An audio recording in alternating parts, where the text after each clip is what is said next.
Hello everyone, today we are going to discuss an important Gpat topic, that is biopharmaceutical classification system of drugs.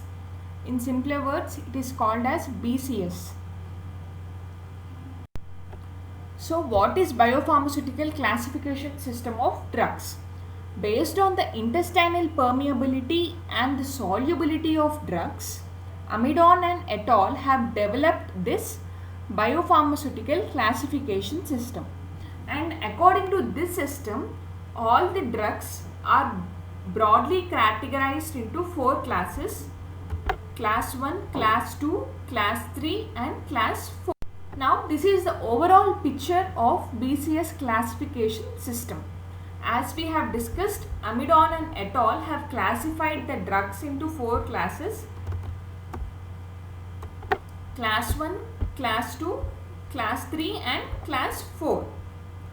So now coming to the characterizations of specified classes.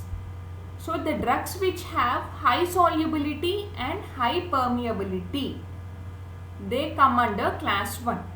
So the drugs which have high solubility and high permeability, they come under class 1. And as they have high solubility and permeability, they are well absorbed without any variation in the absorption pattern. Now coming to class 2, the drugs which have low solubility and high permeability. This is important. The drugs which have low solubility and high permeability are categorized into class 2, and the example is nifedipine. And because these drugs have low solubility, they show a variability in absorption pattern due to the solubility limitation. In order to enhance the absorption of such kind of drugs, various approaches should be employed to enhance the solubility of drugs. Now coming to class 3, the drugs which have low permeability and high solubility, they come under class 3. Example is insulin. And since it has low permeability, the drugs which come under class 3, they show variability in the absorption pattern due to the permeability limitation. So in order to enhance or improve the absorption of such drugs,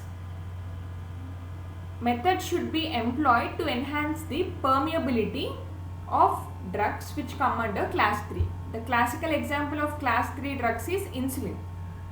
Now coming to class 4, the drugs which come under class 4, they have low solubility and low permeability. Both solubility and permeability are limited, and hence such kind of drugs are poorly absorbed, and they are usually not recommended in order to be developed into suitable pharmaceutical dosage forms. Example is Taxol. So when we consider the pharmaceutical formulation point of view, class 1 drugs, they don't have any formulation limitations because they have high solubility and high permeability. The drugs which come under class 2 and class 3, they show certain variability in absorption owing to their limitations in solubility and permeability respectively. So when it comes to class 2 drugs, if we employ methods to enhance the solubility, then we can easily develop a suitable dosage form with good absorption pattern.